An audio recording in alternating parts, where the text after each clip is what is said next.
Yeah, like somehow he reversed age. And are those his like prototype Meta e-glasses right there? I think so. They look like it, yeah. I mean, I It's should know. I get every advertisement for them on every single platform that's ever created on every other post. So, yeah, that's them. all right. Let's see what Zuck has to say about putting us out of a job. Here we go. He does look like a child here, like he looks 13. Maybe it's the pixelation that's taking away the skin imperfections, but he looks like super young. Yeah. Yeah, this is like a LinkedIn. This is a crappy LinkedIn video. I'm going to start us out with. Here we go.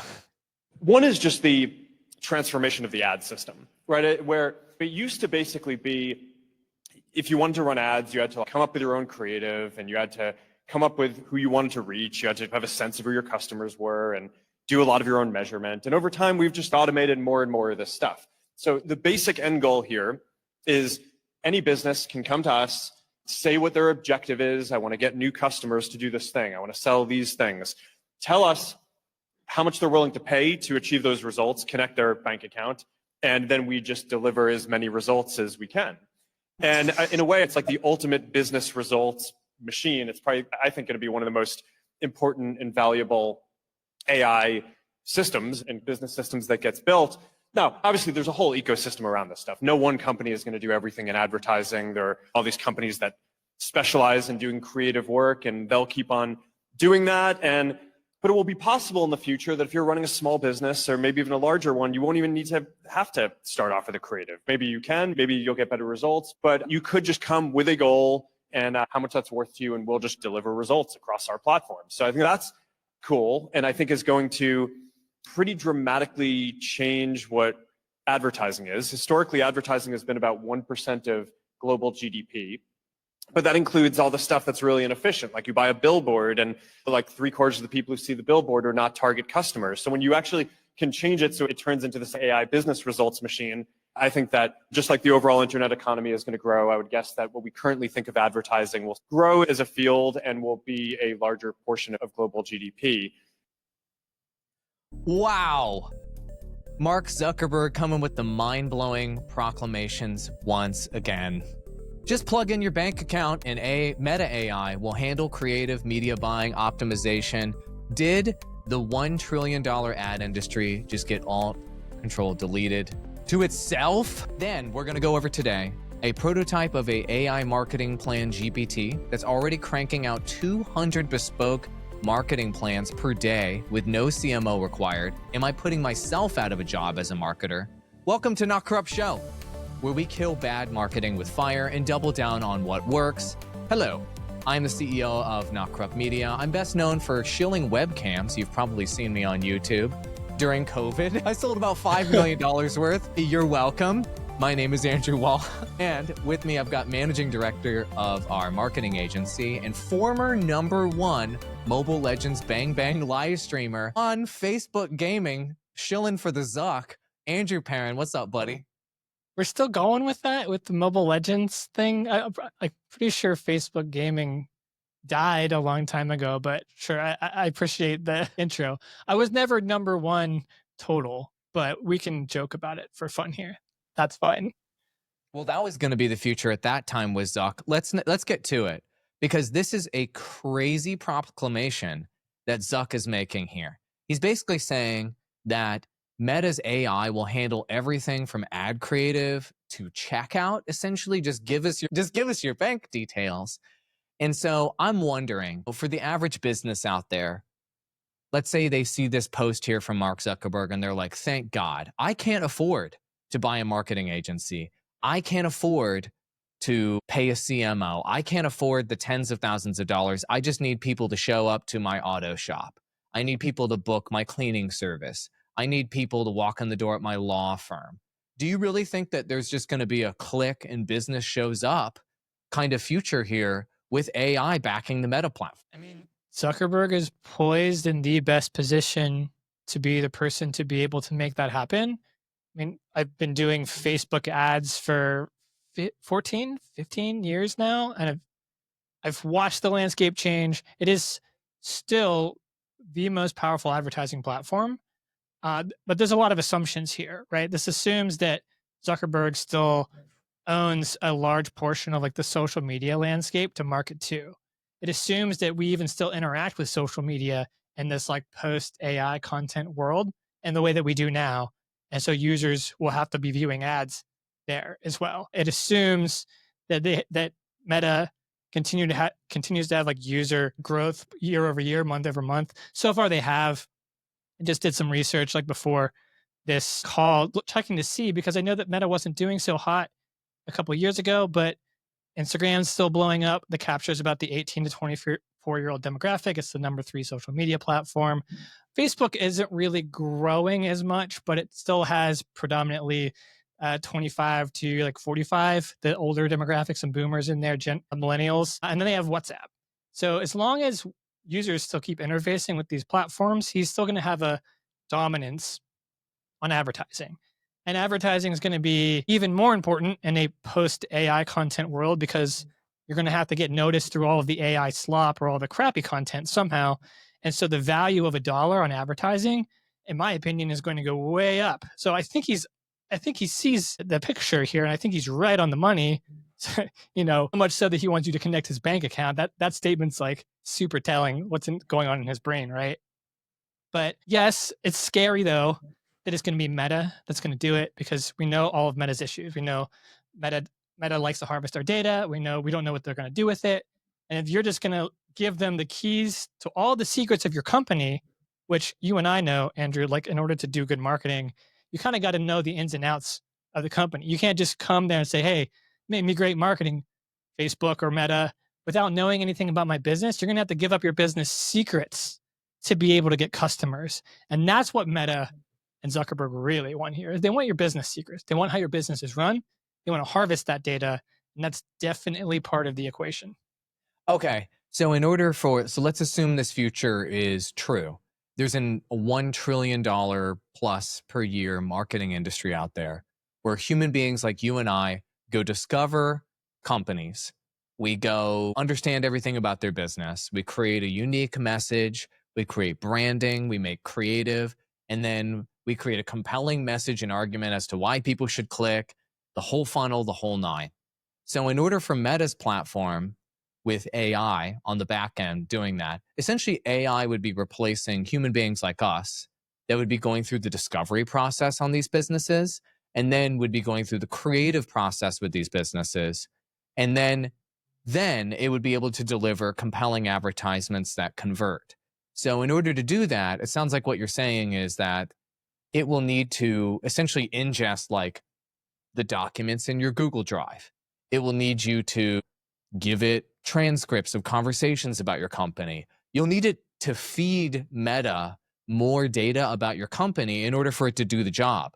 Otherwise, the only data it can pull about your company would be maybe like the content that you posted on Facebook, Instagram, and WhatsApp, which will be some content. If you've been a brand around for a long time, maybe it can really understand.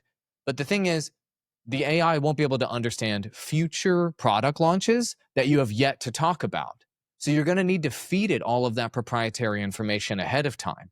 So do you think that businesses are going to trust Meta with their future launches, their future campaigns, their future business secrets, not just feeding it ad creative, but feeding it like all the back end information on all of that so it can act as like a trusted marketer? No, to answer your question, I don't think most businesses are going to be willing to go that far. I do think Zuckerberg will have a market for really lightweight entry into advertising. And right now, you can already see this if you go into Meta Business Manager and you're running ads in there. And you can see the optimal way to set things up now is to pretty much let the algorithm do most of the work. So even at a light lift with a little bit of info, you should be able to get a good amount of mileage for now. I feel like that's going to be more difficult as time goes on. So there is like this lightweight, let's say, advertising niche market that he's going to be able to scoop up. But this like in-depth, getting ahead of your competition and tiering up to be better than them, that's not what the platform will be for. And that's kind of what that's what you're talking about. If they're going to need to give away that much data, I don't think most companies are going to be willing to do that with Meta. I think there will be other solutions, or at least I guess I hope there would be other solutions or providers or third parties out there who would put together very good marketing AI automated setups for you to walk through. So you don't have to hire an agency, you don't have to spend 5-6 figures on an ad agency or advertising. Can use these AI tools to get you to about 80% of the way there, which at least right now is better than a lot of brands in the market. But again, I think that's going to decline as more brands are able to use this AI automated approach. Everyone's marketing is going to level up to like a baseline. And so in order to surpass that baseline, you're going to need something different from Meta, probably. That would be my prediction. So for all the marketers in our group, we've already got 50 marketers in our group. And then all the folks that are in our audience watching this that are creatives, marketers, working in the industry. Do you think that something like this, whether it's Meta or otherwise, will kill small creative shops? No. I mean, just look at it this way. The human element for creative that really is still going to be there that AI can't do. And it's pretty clear right now that it's going to take a lot more training and a lot more money to get AI to this point. But human ingenuity, our ability to come up with a novel idea at the right place at the right time, I still think there's this area for humans to bring that to the table. And that's going to be the secret sauce that I think companies are going to be looking for. Is they're not going to want to pay for AI tools for marketing to be just as good as their competitors. They're going to want to pay for tools, for resources, for an ecosystem that's going to bring them above their competitors. And sometimes that means thinking outside the box, trying something new, taking a risk, but having marketers who are savvy enough to maybe look at the playing field and do that. AI right now it's based on language models, which is trained on everything that we know. And so it might be able to give you like a creative result, but it's not going to be able to take all of this context all at once and come up with like a really novel idea for you to apply and be successful. I think that's where human creativity, creatives, designers, et cetera, are still going to be able to flourish, but they're going to need to use AI tools to stay above water to be able to bring that bonus, I guess, human ingenuity card to the table. That makes sense. I mean, if AI is we already have AI slop problems on the internet. And basically AI slop is kind of like raising the floor, let's say, on what's possible with content with no effort. And so I have a hard time believing that like Meta's platform or others will be able to generate anything but like AI slop level content. Like, you know what I mean? Like they'll only be able to deliver what the floor is at any given time. And to your point, marketing is all about you just need to be better at marketing than your competitor. And if you can be better at marketing than your competitor, then you win. And so if you and your competitor are both doing the floor level marketing, you're going to split the business. But if one party in this battle of A versus B puts like a human behind it or some other AI tools behind it that gives them a slight advantage, you'll take the business away and you'll end up winning. So it's all about an edge here. So I have a hard time seeing how a platform like this replaces the need for an edge in marketing, essentially. So question, if there's media buyers out there, that's like a job, right? There are entire shops in New York. I've been to their fancy office. They gave me their Keurigs, and you go in and they're media buyers. And you walk in and you're like, I've got a $3 million budget this month. Tell me what you can buy. And they're like, oh, well, we've got all these channels and relationships with all these platforms. We can let you buy such and such inventory on the internet to run your ads. Do you think media buyer as a profession is dead in a world where bots can essentially deploy all the money for you instead? No, I didn't think it would be dead at all. I do think it would be more challenging, and you're going to see this period, and maybe we're already in this period or we're really close to it, where media buying is going to need to look at different ways, more innovative or creative ways to get your client, your customer, that message in front of new eyeballs. So if everyone is going back to Meta to advertise, normally the person who thinks of the like avant-garde idea and like brings back, I don't know, billboards in an era where people are tired of being on their phones all the time, it could work, right? So some of these you have to have someone thinking of those things, and that could, in AI's defense, I guess, that could be an AI. An AI could think of those things.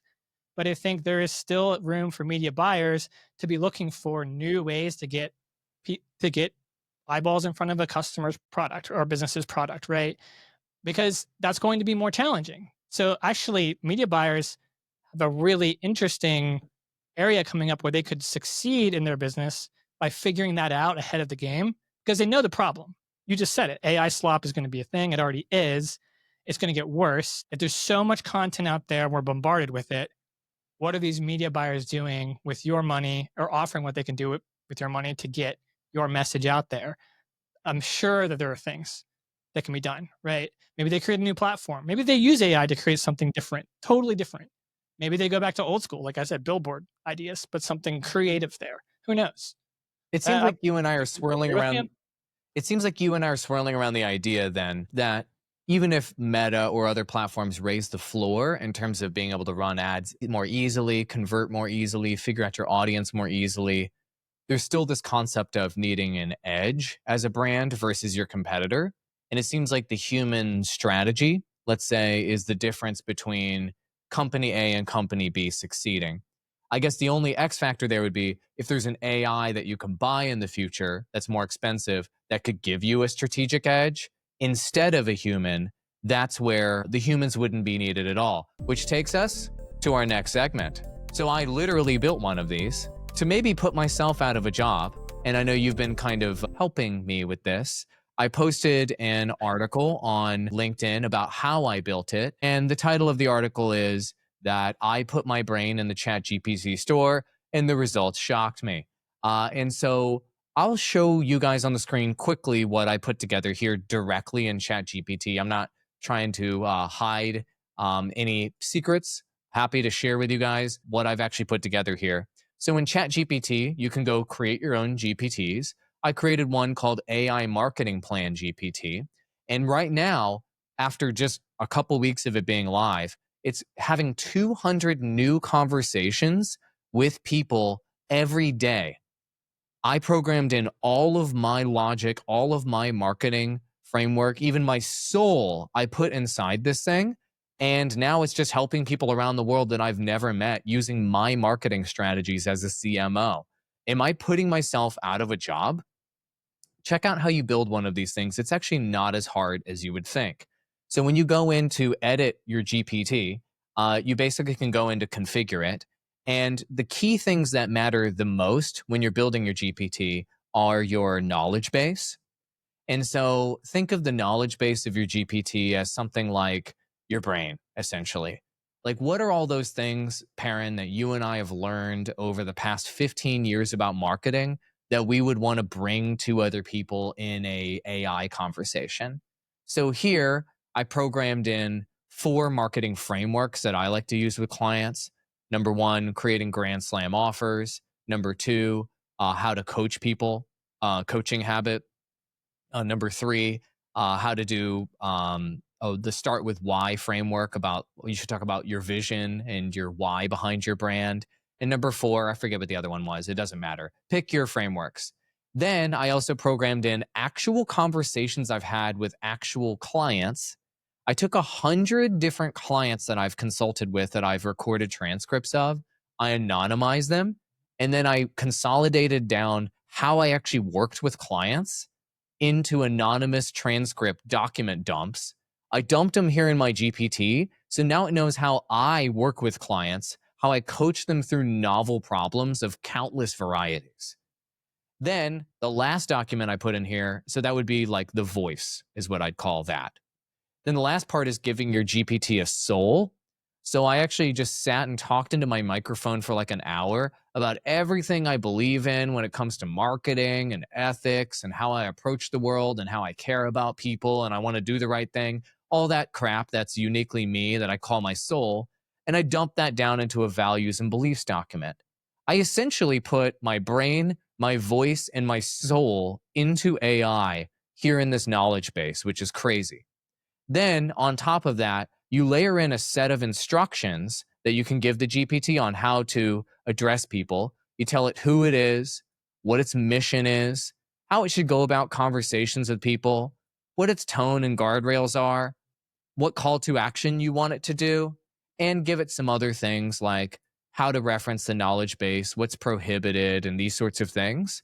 And then all of a sudden, you've literally put yourself into AI, and people can just essentially talk to a AI version of you on the internet. What has blown me away is how many people are having conversations with the AI version of me, and how this could potentially affect the future of marketing itself and the future of everything. And so I wanted to bring this up with you. Do you see, like we talked about a moment ago, strategy is the edge that human beings have when it comes to marketing, let's say, that keeps this $1 trillion a year industry alive. But is it? Like, this is the caveman version here, Perrin. If I can program my entire brain, voice, and soul into this AI agent right here, why can't it just replace us from a strategy standpoint? I mean, we're all kind of like wondering this as a species. Like, this is the hottest topic in the past year to 2 years. I watched. Well, to answer your question, I don't think it's putting you out of a job. I think your job is just changing. You're changing from maybe always being that person who is one-on-one talking with a business owner, a CEO, or a CMO, someone wanting to up their business's marketing game, to now expanding that influence through the use of AI tools and using your knowledge to program AI tools. And so instead of you being a maybe general marketer or like a CMO yourself coming to these companies, or a fractional CMO as your GPT implies, you're actually now a programmer, and you're programming tools, marketing tools. And so this was a really good presentation that I saw over the weekend from Sean Grove at OpenAI. He's one of their engineers. He was talking about the new code.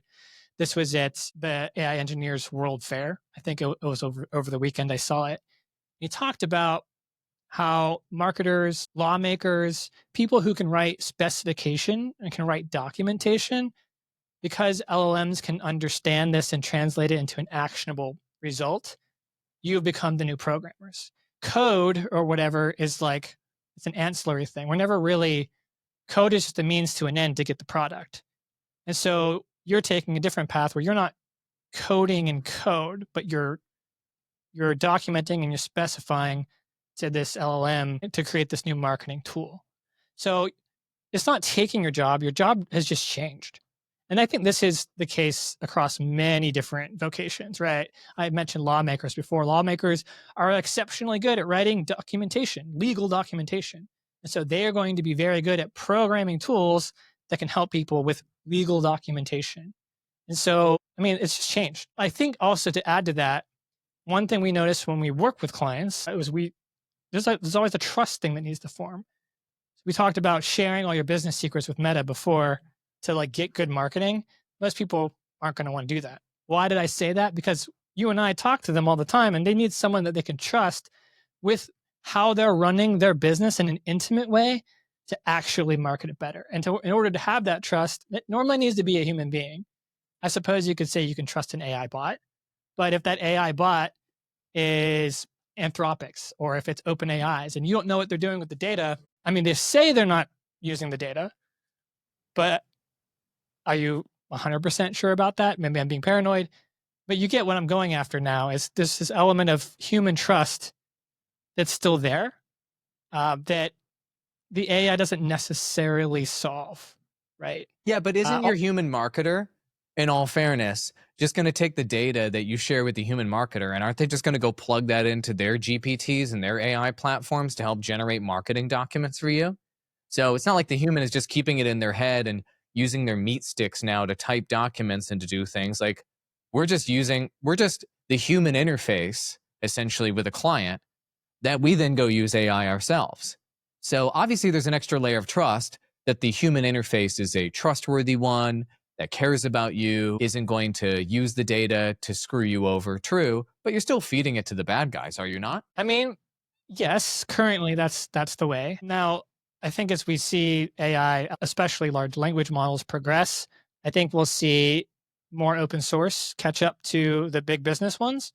And I think you'll have more private proprietary groups pop up that can handle the data portion in a more trustworthy way. I think there will definitely be a business need for that, especially in the marketing sector, but just in the data sector of business as a whole, there will be a need for that, right?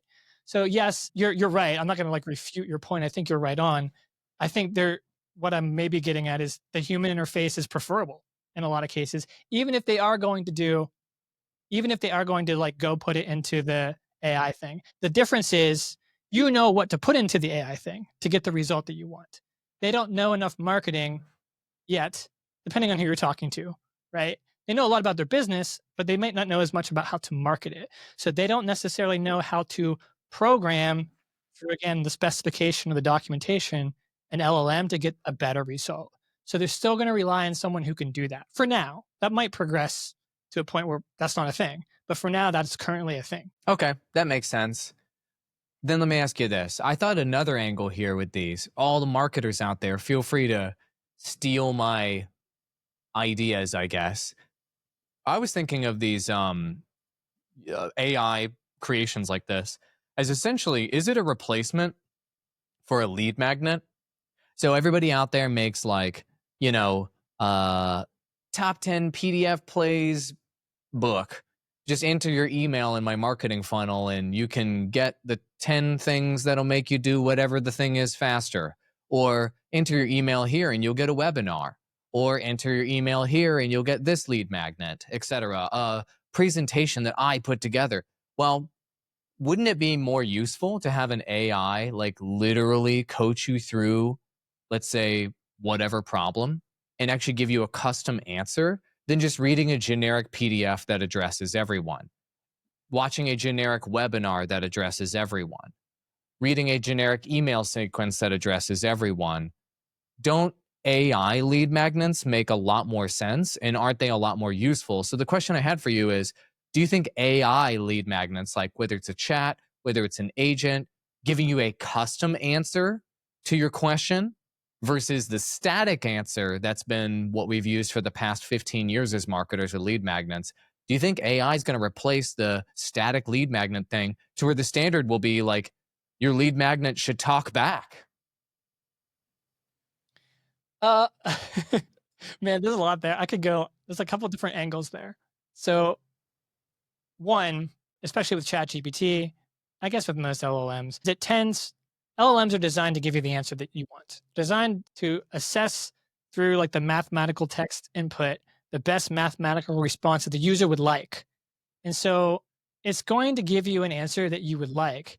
And it might choose to do that over giving you a good answer that would actually work.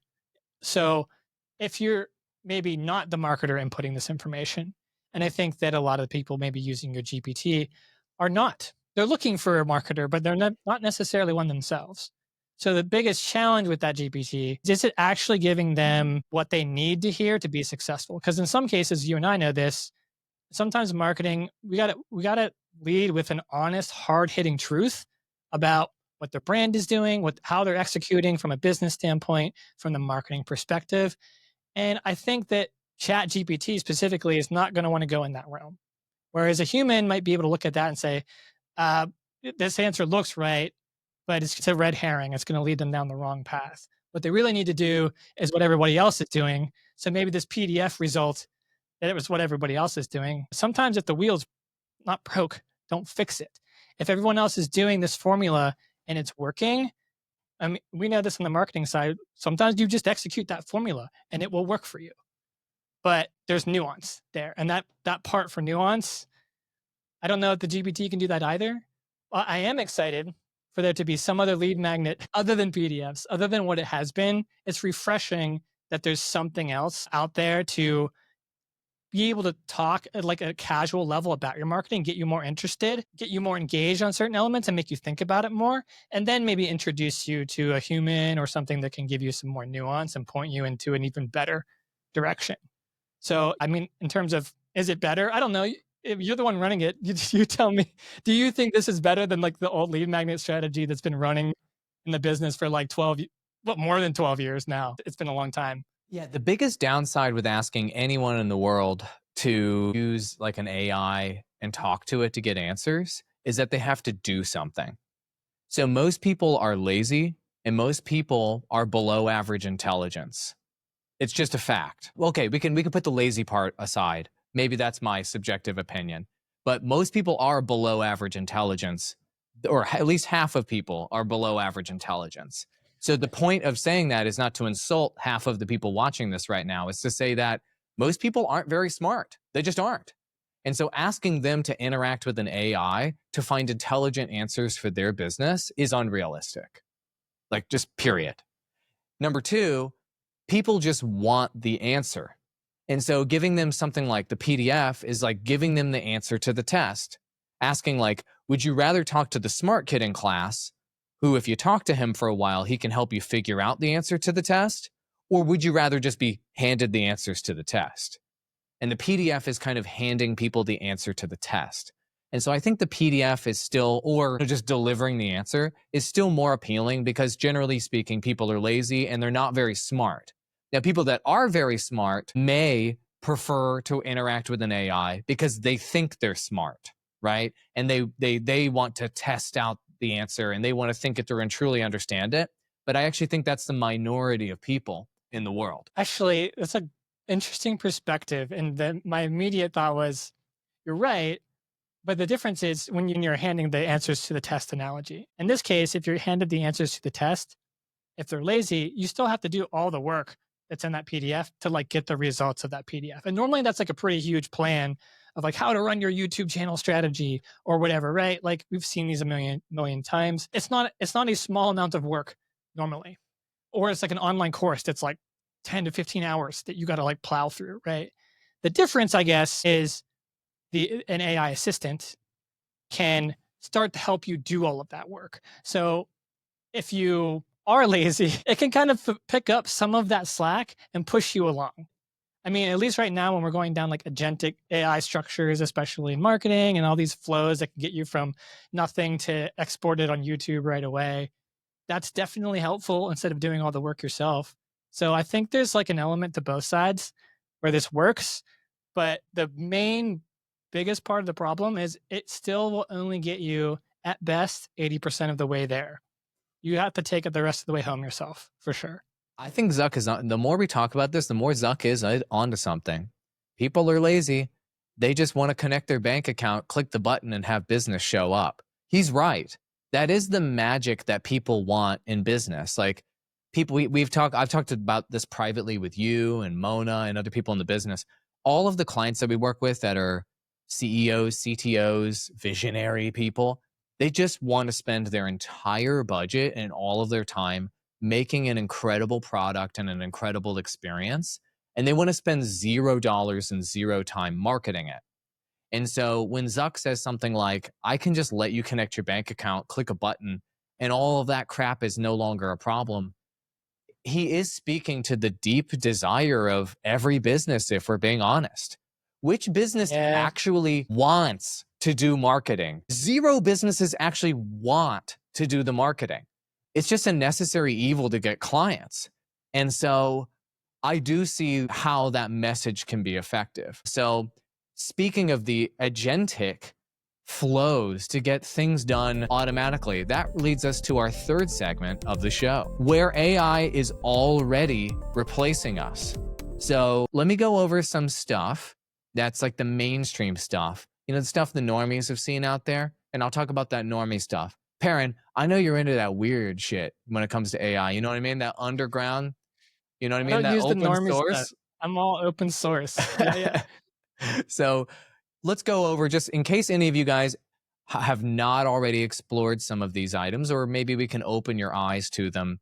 Let's start with copywriting tools. Obviously, ChatGPT is an obvious one, so we're not going to go over that immediately. But with copywriting tools, there's ones like Jasper.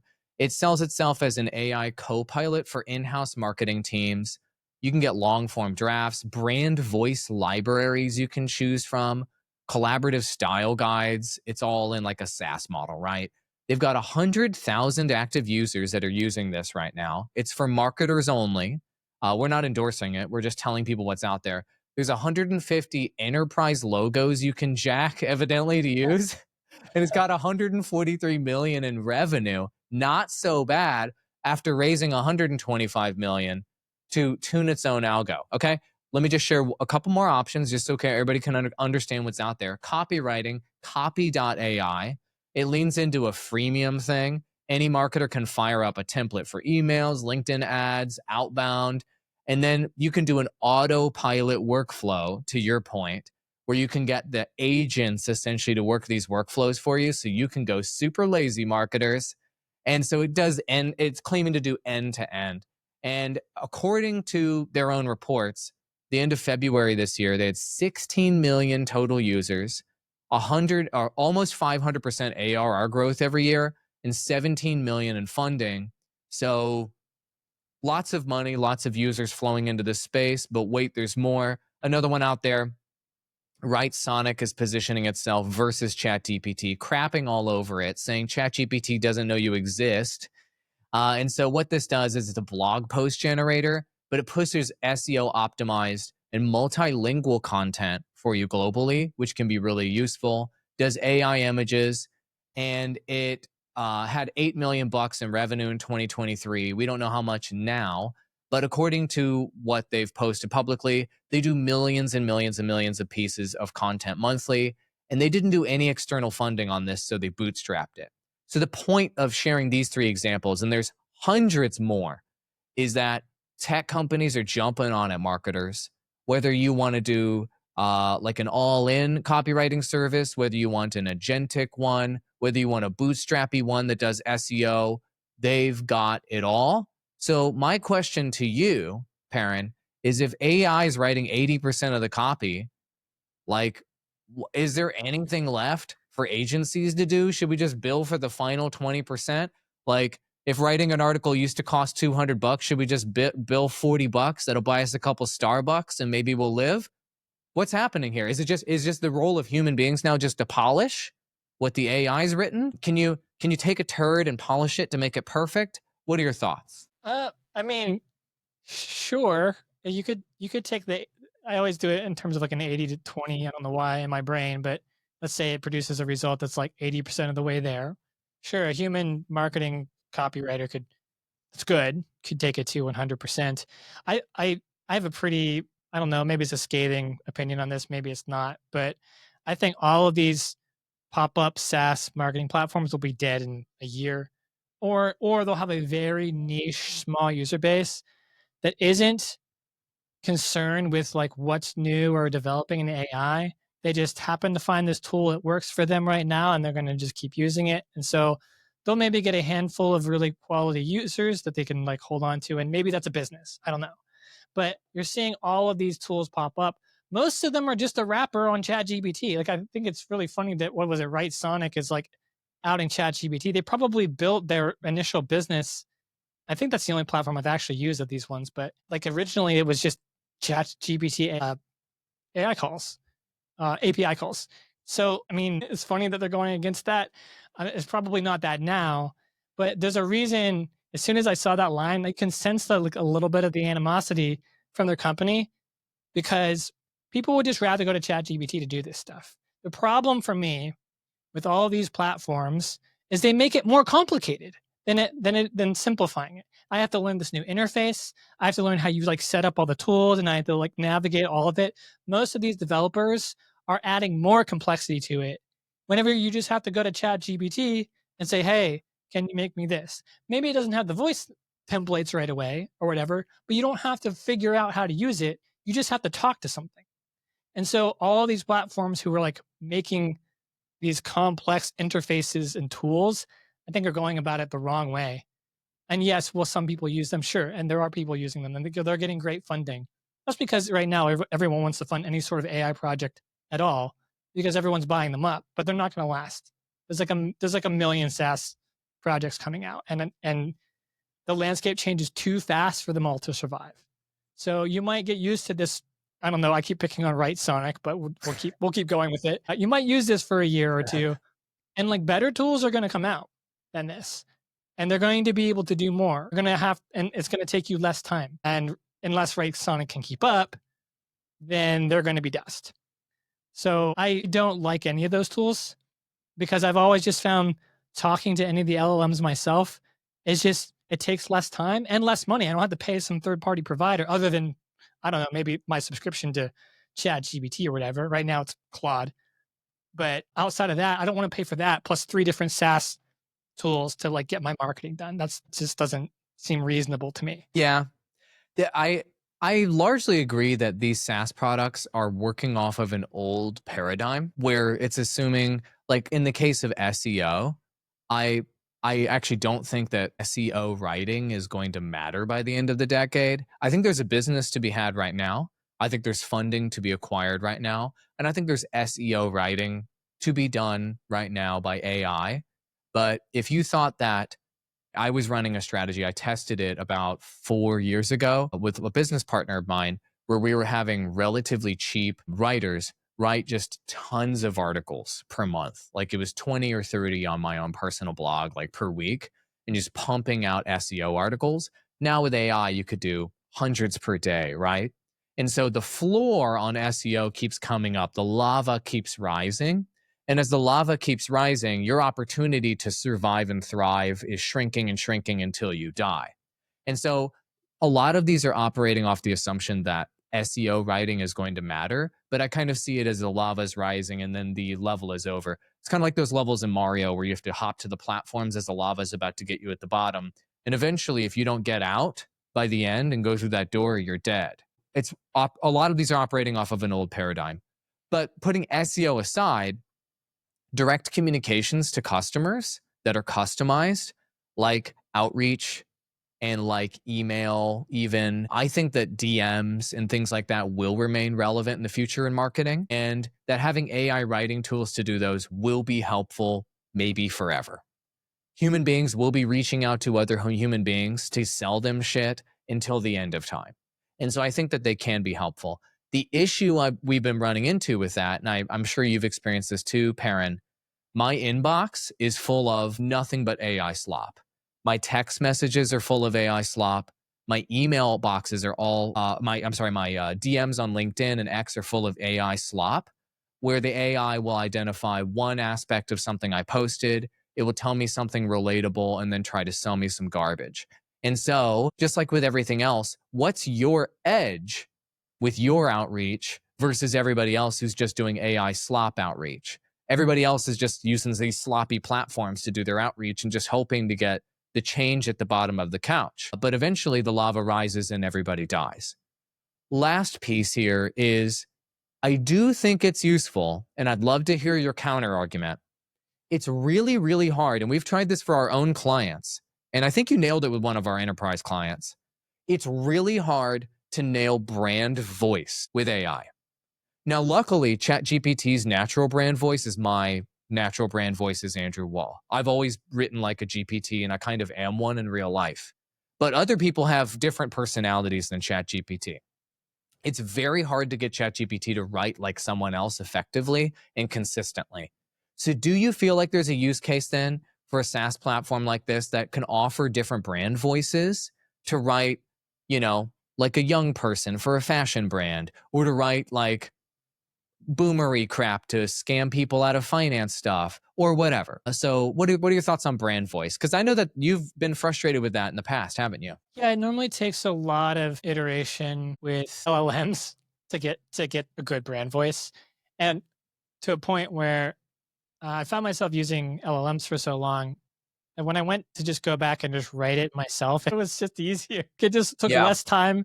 It was way easier. I already understand the voice out for the brand that I want to write in. And so I already know all these things. Yes, I do think it's good that there are tools out there that are trying to do this, because in general, I guess you could call it like tone deafness of LLMs for different contexts is a problem. And so trying to tackle that solution from a business standpoint, I think is smart. I think we're going to fail a bunch at first. I think all of the current SaaS platforms who are doing it are probably failures. I technically haven't tested all of them, so I don't know. It's a general opinion. Either way, the problem is mostly limited by the limitations of LLMs, by the context window, right? We only have so much space to kind of like program the LLM in the direction that we want it. And so if voice is a component of that to a degree, I think the only way really around it is if you train a whole model to like execute that voice so that you still have all of your context window. Otherwise, if you're working on a lot of documentation that's really verbose, there's a lot of tokens, you're losing out on part of that because you have to tell it to match the voice. And what I found on the coding side is that the higher in terms of context window you get, I'm sure you've all experienced this maybe as well, the less it remembers those things, even if it's in like the system prompt or whatever.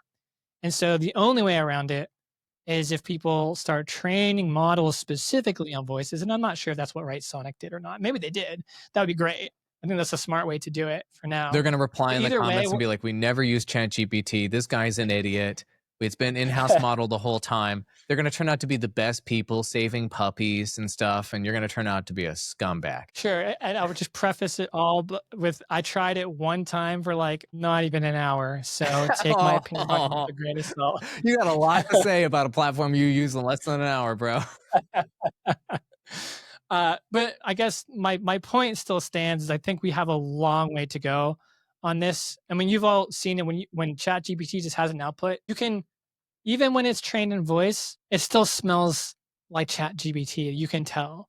And you almost have to specifically train it away from its idiosyncrasies, which you can do. But without doing those things, it's kind of all the same. And so a unique voice, it's still an LLM.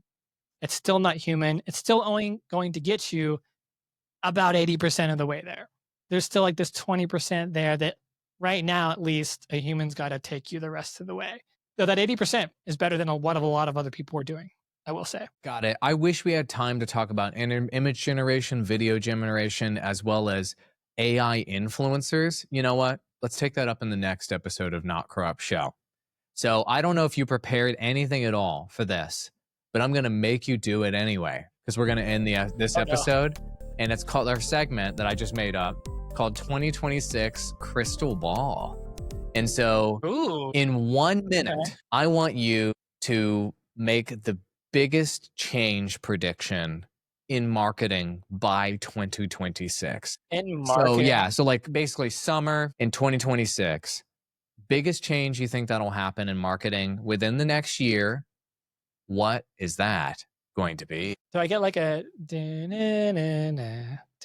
Yes, I will put some background music in to make it more intense. Just because I actually need to get this a second of thought. I have a big one, but I know it won't be true in 1 year. In 2 years, it might. Well, but if you want to say that one, say that one. Okay. I think in 2 years, let's say 2 to 3 to be safe. I think that marketing agencies, as we know it, will be dead. No one wants to pay that much money for an agency. No one wants that kind of overhead without the dedication, right? Like an agency services multiple clients. So most businesses, they want that dedication from their marketing team, but they don't want to hire one in-house. Like you said earlier in the episode, most people just want to build their product. Marketing's an afterthought. So I think agencies will die out because of all these additional tools that can be leveraged. And these tools are going to get better in 1 year. The AI landscape keeps making huge drop after huge drop after huge drop. And I think it will take us a while to go from like that 80% to 100% or even to 90% and trillions of dollars to get the training up there. But even in 2 to 3 years, most businesses are going to find that they're getting enough results with something like Zuckerberg's meta advertising and AI tools for marketing and I don't know, Canva for creative and however these things combine, right? I think in that landscape, businesses will be just fine hiring 1 or 2 people to just use those tools and to do all of their marketing. And that's what they want to do. And yeah, I don't think that's going to happen in the next year though. So a little bit longer than that. That makes sense. So my prediction is similar, and I think it is happening already. I showed you on Google Trends how Fractional CMO is going through the roof in terms of Google Trends results, people searching for that. So my biggest change prediction, whatever, for marketing by 2026 is that we are going to see we're going to continue to see a significant drop-off in the hiring of full-time marketing people within companies as like, let's call it employees, or let's call it full-time consultants. And we're going to see the continued hockey sticking of fractional CMOs, of fractional marketers, and marketers and agencies being hired to do a part of the pie for a business, which is, I think, a part of the same trend you and I are both seeing, which they're trying to reduce their overhead. They don't want to do marketing, and they believe they can get almost all of the benefit of having a marketing team by hiring part-time and fractional people, essentially, and that's going to continue to be the case in the future. And so if you're a marketer, you need to be thinking less and less about getting a job, and you need to be thinking more and more about mastering AI tools and essentially booking multiple clients and multiple gigs and be very, very flexible in this environment. That's why we created the Not Corrupt group, actually, is because I think a lot of us sense this trend coming up, and we've banded together to kind of service the market in that way. If anyone watching the show would like to book a free discovery call with me or with Andrew Perrin, we will literally, us, not an AI, jump on a quick discovery call with you. We'll have a link in the description, a Calendly link. If you want to talk about your business and potential solutions for your biz, look, we know we're going out of business. Look, we know we're going to be homeless in no time. So we might as well use this last year or two of our careers to help you out. Thank you so much for watching Not Corrupt Show. Hope you enjoyed it. And we'll be back. We will be back next week to talk about more cutting edge trends in marketing and to talk about it in a real way. I'm not sitting here shilling you the top 10 ways to use ChatGPT to make a bunch of money. We're telling you what's actually going on from people that actually do marketing every single freaking day. That's it. That's the show. See you in the next one. Bye-bye.